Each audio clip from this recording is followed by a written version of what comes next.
For 9 days, the retriever brought the same toy to the high chair. Nobody understood why. On the 9th day, the reason arrived, and by the 9th day, they were almost too late. Yannick Halverson was an urgent care physician assistant, 9 years in family medicine. He had built a professional identity around the discipline of not being fooled by appearances. He had trained himself to look for the sign underneath the sign, the flushed cheek that wasn't a fever, the sleepy child who was actually mildly hypoxic, the just fussy toddler who was actually in early stages of something quietly serious. He was good at his job. He was proud of that.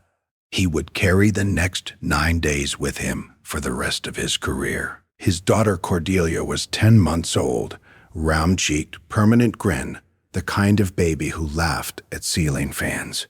She had been meeting every milestone. She had been eating well. She had been sleeping well. Her weekly pediatric weight check had come in slightly above average. She was, by every metric, Yannick's professional training had taught him to trust, a completely well baby. Their dog was a 5-year-old golden retriever named Willow, 62 pounds of ordinary sweetness. She had never brought objects to the family in a ceremonial way. She was not a retriever who presented things. She dropped balls near the couch. She lay down beside toys she had chewed. That was the extent of her offering behavior, which was why day 1 made no sense. The stuffed rabbit was a pale yellow toy with a chewed left ear that Willow had owned since she was a puppy. It lived in a soft basket by the back door. Yannick had never seen Willow take it anywhere else. On a Wednesday morning, when he lifted Cordelia into her high chair for breakfast oatmeal, Willow crossed the kitchen with the rabbit in her mouth and placed it carefully at the base of the high chair. Yannick laughed. He picked up the rabbit and set it on the counter. Willow watched him do it. 10 minutes later, she brought it back and placed it at the base of the high chair again. His partner, Celine, came in from the mudroom and laughed too. "She loves her sister," Celine said. Yannick took a photo. He sent it to the family group chat. Everyone thought it was adorable. Day 2, same thing. Willow brought the rabbit to the high chair at breakfast. Willow brought the rabbit to the high chair at dinner. Every time Cordelia was in the high chair, the rabbit appeared beside it. Day 3, 4, 5, 6. Same. Willow did not otherwise carry the rabbit. She did not bring it to the couch when Cordelia was on the couch. She did not bring it to the playmat when Cordelia was on the playmat. She did not bring it to the crib, only the high chair. By day 6, the family group chat was captioned, "Willow's rabbit ceremony continues. Day 6. Celine's mother wrote back, "That dog is a saint." Nobody thought about it clinically. Yannick certainly did not. Day 7, Cordelia felt slightly warm at bedtime. He checked her temperature, 99.1. Nothing. 9 years in family medicine had taught him that most low-grade fevers in a 10-month-old are teething, mild viral, or ambient warmth from a heavy blanket. He gave her a smaller sleep sack and moved on. Day 8, Cordelia was slightly sleepier than usual. She napped an extra 30 minutes in the afternoon. She ate a slightly smaller lunch. He noticed it. He filed it. Nothing dramatic. Nothing worth acting on. Day 8, evening. Willow brought the rabbit to the high chair, sat beside the chair, and instead of walking away as she had done every previous day, lay down beneath the tray and put her head on her paws and did not leave for the entire meal. Yannick noticed it. He filed that too. Cute, he thought.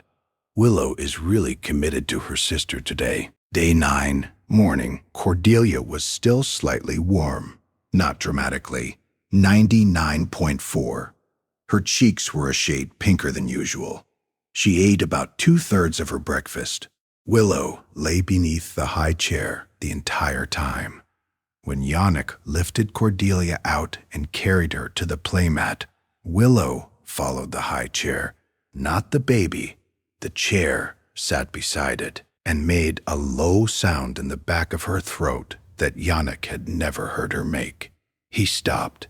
He was already halfway to the living room. He turned around. He looked at his dog. 9 days. 9 days of the same object at the same location.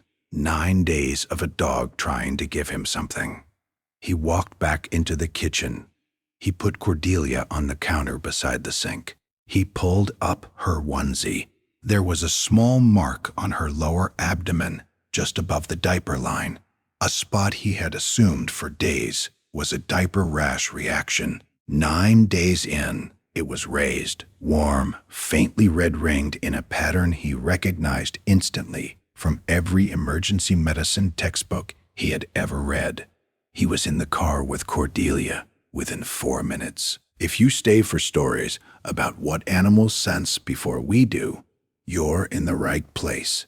Subscribe so you don't miss the next one. Dr. Amara Bergstrom, pediatric infectious disease at Children's Regional, met them within 20 minutes. What Yannick had noticed on Cordelia's abdomen was the entry point of a small skin infection that had been quietly seeding into her bloodstream for over a week. She was in the earliest window of pediatric sepsis. Her vitals still looked normal to anyone who was not looking very carefully. Her white count would come back in an hour and tell a different story. Dr. Bergstrom put a hand on Yannick's shoulder before the labs came back.